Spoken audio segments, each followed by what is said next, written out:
ನಮಸ್ಕಾರ, ನಾನ್ ಶರ್ಮಿತಾ ಶೆಟ್ಟಿ. ಬೆಂಗಳೂರಿನ dairy circle ಬಳಿಯಲ್ಲಿ ನೈತಿಕ ಪೊಲೀಸ್ ಗಿರಿಯಾಗಿದೆ. ಅನ್ಯ ಕೋಮಿನ ಮಹಿಳೆಗೆ ಡ್ರಾಪ್ ಮಾಡಿದ್ದಕ್ಕೆ ವ್ಯಕ್ತಿ ಮೇಲೆ ಹಲ್ಲೆಯನ್ನ ಮಾಡಿದ್ದಾರೆ.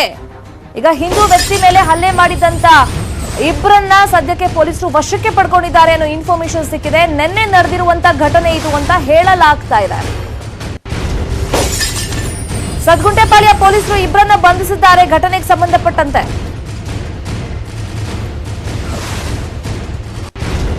ಬೆಂಗಳೂರಿನ ಡೈರಿ ಸರ್ಕಲ್ ನಲ್ಲಿ ನಡೆದಿದ್ದಂತ ಘಟನೆ ಇದು. ನಿನ್ನೆ ನಡೆದಿರೋದು ಅಂತ ಹೇಳಲಾಗ್ತಾ ಇದೆ. ಅನ್ಯ ಕೋಮಿನ ಮಹಿಳೆಗೆ ಡ್ರಾಪ್ ಕೊಟ್ಟಂತ ವಿಚಾರವಾಗಿ ವ್ಯಕ್ತಿ ಮೇಲೆ ಇದೀಗ ಹಲ್ಲೆಯನ್ನ ಮಾಡಿದ್ದಾರೆ, ಅವಾಚ್ಯ ಪದಗಳಿಂದ ನಿಂದಿಸಿದ್ದಾರೆ ಅನ್ನೋ ಆರೋಪ ಕೇಳಿ ಬರ್ತಾ ಇದೆ. ಅಫ್ಕೋರ್ಸ್ ಇದು ನೈತಿಕ ಪೊಲೀಸ್ ಗಿರಿನೇ ಆಗುತ್ತೆ. ಯಾಕಂದ್ರೆ ಬೇರೆ ರಾಜ್ಯಗಳಲ್ಲೆಲ್ಲ ನಾವು ನೋಡ್ತಾ ಇದ್ವಿ ಇಂಥದ್ದೆಲ್ಲ ಆಗ್ತಾ ಇತ್ತು ಅಂತ. ಬೆಂಗಳೂರಲ್ಲೇ ಈಗ ಆಗಿದೆ. ಸದ್ಗುಂಟೆಪಾಳ್ಯ ಪೊಲೀಸರು ಇಬ್ಬರನ್ನ ಬಂಧಿಸಿದ್ದಾರೆ. ಇನ್ನು ಇಬ್ಬರ ಬಂಧನದ ಬಗ್ಗೆ ಕಮಿಷನರ್ ಟ್ವೀಟ್ ಮಾಡಿದ್ದಾರೆ. ಡಿಸಿಪಿಯಿಂದಲೂ ಕೂಡ ಇಬ್ಬರ ಬಂಧನದ ಬಗ್ಗೆ ಮಾಹಿತಿ ಲಭ್ಯವಾಗಿದೆ. ನಿನ್ನೆ ರಾತ್ರಿ ಸುಮಾರು 9 ಗಂಟೆ ಆ ಟೈಮ್ನಲ್ಲಿ ಆಗಿರುವಂತಹ ಘಟನೆ ಇದು. ಸಹೋದ್ಯೋಗಿಯನ್ನ ಬೈಕ್ ನಲ್ಲಿ ವ್ಯಕ್ತಿ ಕರ್ಕೊಂಡು ಹೋಗ್ತಾ ಇದ್ರು. ಅನ್ಯ ಕೋಮಿಗೆ ಸೇರಿದಂತ ವಿಚಾರವಾಗಿನೇ ಇಲ್ಲಿ ಈ ಗಲಾಟೆ ಆಗಿದೆ. ಅವಾಚ್ಯ ಪದಗಳಿಂದ ನಿಂದಿಸಿದ್ದಾರೆ, ಅದರ ಜೊತೆಯಲ್ಲಿ ಹಲ್ಲೆ ಕೂಡ ಮಾಡಿದ್ದಾರೆ. ಈಗ ಬೈಕ್ ನಲ್ಲಿ ಕರ್ಕೊಂಡು ಹೋಗ್ತಿದ್ದಂತ ಟೈಮ್ ನಲ್ಲಿ ಪ್ರಶ್ನೆ ಮಾಡಿದ್ದಾರೆ, ಎಲ್ಲ ವಿಚಾರಿಸಿದ್ದಾರೆ. ಅಡ್ರೆಸ್ ಏನು, ಕಾಂಟ್ಯಾಕ್ಟ್ ನಂಬರ್ ಕೊಡಿ, ನಿಮ್ ಗಂಡ ಯಾರು, ಏನು ಎತ್ತ ಎಲ್ಲ ವಿಚಾರಿಸಿದ್ದಾರೆ. ಅದಾದ್ಮೇಲೆ ಅಲ್ಲಿ ಕಿರಿಕನ್ನ ತೆಗೆದಿದ್ದಾರೆ ಅಲ್ಲಿದ್ದಂತ ಆರೋಪಿಗಳು. ಈಗ ವಿಡಿಯೋ ವೈರಲ್ ಆದ ಬಳಿಕ ಪೊಲೀಸರು ಎಚ್ಚೆತ್ಕೊಂಡ್ರು. ಬೆದರಿಸಿ ಹಲ್ಲೆ ಮಾಡಿದ ಇಬ್ಬರನ್ನ ಬಂಧಿಸಿದ್ದಾರೆ.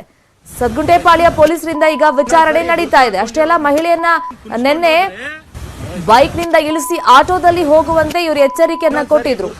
ಇಬ್ರು ಬೈಕ್ ನಲ್ಲಿ ಹೋಗ್ತಾ ಇದ್ರು. ವಿಡಿಯೋನು ಕೂಡ ಪ್ಲೇ ಮಾಡಿ ತೋರಿಸ್ತಾ ಇದೀವಿ ನಿಮ್ಗೆ. ಇಬ್ರು ಬೈಕ್ ನಲ್ಲಿ ಹೋಗ್ತಾ ಇದ್ದಂತ ಟೈಮ್ ನಲ್ಲಿ ಈ ತರ ಗಂಡನಿಗೆ ಕಾಲ್ ಮಾಡಿ ಅವ್ರ ನಂಬರ್ ಕೊಡಿ ಅಂತೆಲ್ಲ ಹೇಳ್ಬಿಟ್ಟು ಅಲ್ಲಿದ್ದಂತ ಜನ ಸಮಸ್ಯೆ ಮಾಡಿದ್ದಾರೆ. ಅವರಿಗೆ ಅನಗತ್ಯವಾಗಿ ಕಿರಿಕಿರಿಯನ್ನ ಮಾಡಿದ್ದಾರೆ. ನಿನ್ನೆ ರಾತ್ರಿ ನಡೆದಿರುವಂತ ಘಟನೆ ಇದು.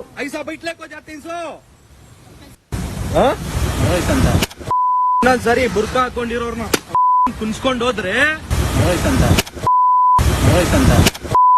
ಸರಿ ಬುರ್ಕಾ ಹಾಕೊಂಡಿರೋರ್ನ ಕುನ್ಸ್ಕೊಂಡ್ ಹೋದ್ರೆ क्या जी नाम तुम्हारा?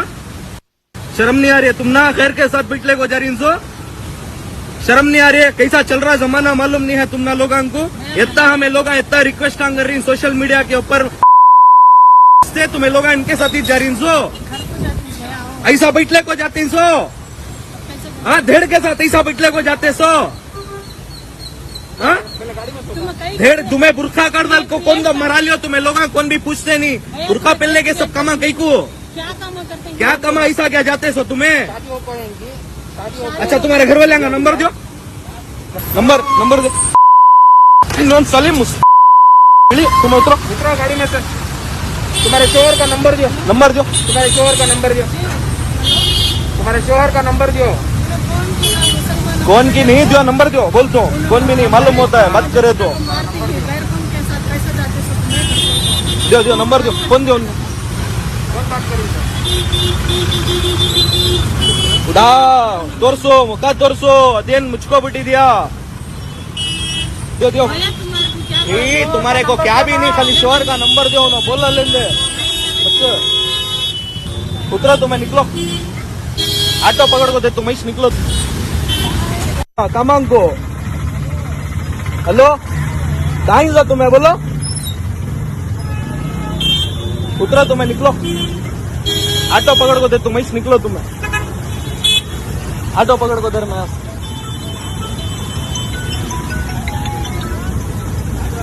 मैं नहीं गैर के साथ खाता तो आता हूँ नल्ले को बैठी ना नो तुम्हें ये क्या सिखा को हिंसो फिर ऐसा कैसा बैठ को ही मालूम क्या हो नो गैर के साथ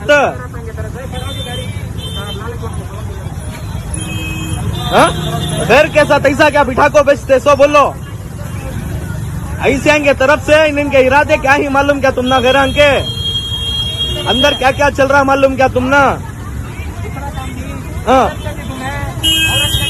जबान चढ़ाना नहीं, निकलते रहना स्वयं से. और एक बार जाने को है उसके साथ में बुरखा कड़ को जाना, समझ रही?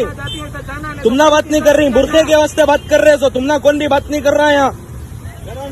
चलो जी तुम्हें क्या हो रहा है, क्या चल रहा है मालूम नहीं है। कमांग को हेलो, कहाँ जा तुम्हें, बोलो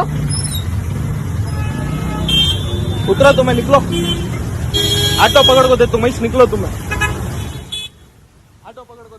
ಇನ್ನು ಪೊಲೀಸ್ ಕಮಿಷನರ್ ಕಮಲ್ ಪಂತ್ ಅವರು ಈಗ ಇಬ್ಬರನ್ನ ಅರೆಸ್ಟ್ ಮಾಡಿದೀವಿ ಈ ವಿಚಾರವಾಗಿ ಅನ್ನೋದ್ರ ಬಗ್ಗೆ ಟ್ವಿಟರ್ ನಲ್ಲಿ ಒಂದು ಕನ್ಫರ್ಮೇಶನ್ ಅನ್ನ ಕೊಟ್ಟಿದ್ದಾರೆ. ಈಗ ಮುಂದೆ ಕಾನೂನಲ್ಲಿ ಏನೆಲ್ಲ ಅವರಿಗೆ ಶಿಕ್ಷೆ ಇದೆ, ಸೊ ಅದನ್ನ ನಾವು ಕೊಡಿಸ್ತೀವಿ ಅನ್ನೋ ಮಾತನ್ನು ಕೂಡ ಅವರು ಟ್ವಿಟರ್ ನಲ್ಲಿ ಕನ್ಫರ್ಮೇಶನ್ ಕೊಟ್ಟಿದ್ದಾರೆ. ಅಂದ್ರೆ ಇಲ್ಲಿ ಪ್ರಶ್ನೆ ಇರೋದೇನು ಅಂತಂದ್ರೆ, ಈಗ ಅವ್ರೇನೋ ಸಹೋದ್ಯೋಗಿಗಳು ಕೆಲಸ ಮುಗಿಸ್ಕೊಂಡು ಹೋಗ್ತಾ ಇದ್ರು, ಆ ಟೈಮ್ನಲ್ಲಿ ಈಗ ಪಬ್ಲಿಕ್ ಟ್ರಾನ್ಸ್ಪೋರ್ಟೇಷನ್ ಯೂಸ್ ಮಾಡೋದು ಕೂಡ ಎಷ್ಟು ಸೇಫ್ ಅನ್ನೋ ಪ್ರಶ್ನೆ ಉದ್ಭವ ಆಗೇ ಆಗುತ್ತೆ.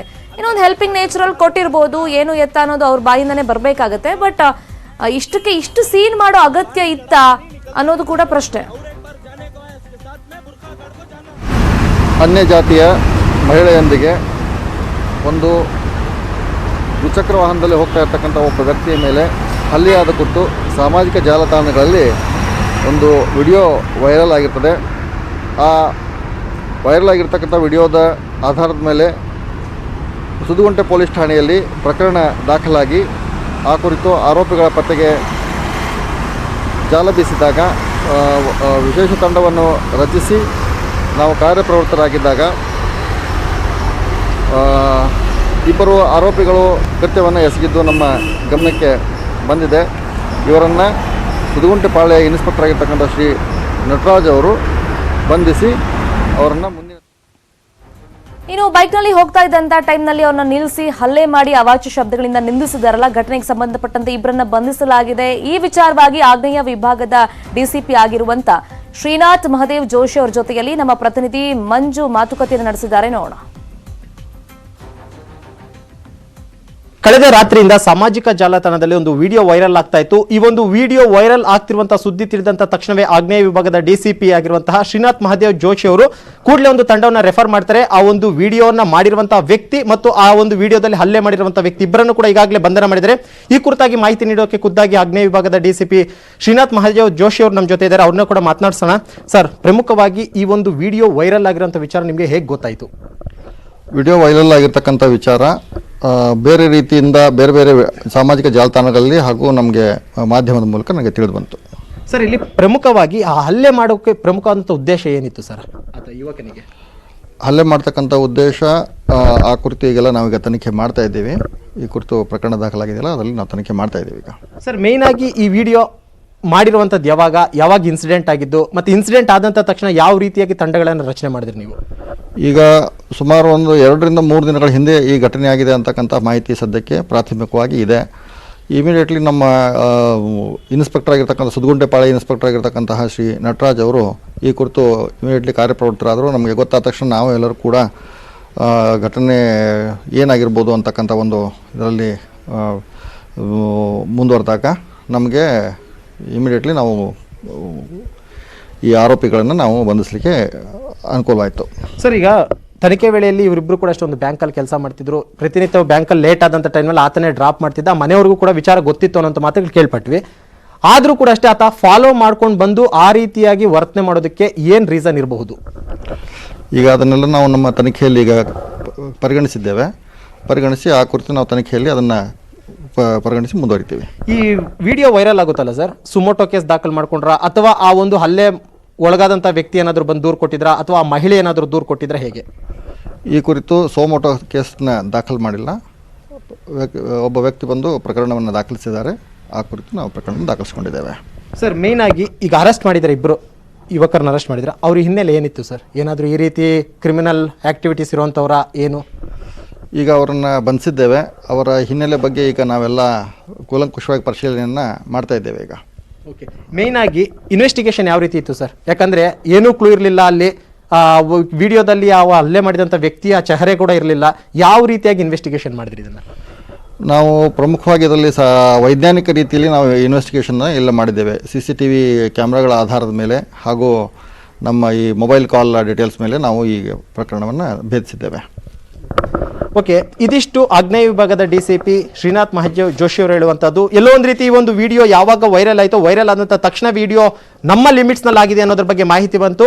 ಮಾಹಿತಿ ಬಂದಂತ ತಕ್ಷಣವೇ ಕಾರ್ಯಪ್ರವೃತ್ತರಾದಂಥ ನಮ್ಮ ವಿಶೇಷ ತಂಡ ಏನಿತ್ತು, ಆ ಒಂದು ವಿಶೇಷ ತಂಡ ಕೇವಲ 12 ಗಂಟೆಗಳ ಒಳಗಾಗಿ ಆರೋಪಿಗಳನ್ನ ಅರೆಸ್ಟ್ ಮಾಡಿದೀವಿ. ಸದ್ಯಕ್ಕೆ ಆರೋಪಿಗಳ ಹಿನ್ನೆಲೆ ಏನು, ಯಾವ ಉದ್ದೇಶಕ್ಕೆ ಅವ್ರು ವಿಡಿಯೋ ಮಾಡಿದ್ರು ಮತ್ತು ಅದರ ಹಿಂದೆ ಏನೆಲ್ಲ ಒಂದಷ್ಟು ವಿಚಾರಗಳಿತ್ತು ಅನ್ನೋದ್ರ ಬಗ್ಗೆ ನಾವು ಇನ್ವೆಸ್ಟಿಗೇಷನ್ ಮಾಡ್ತಾ ಇದ್ವಿ.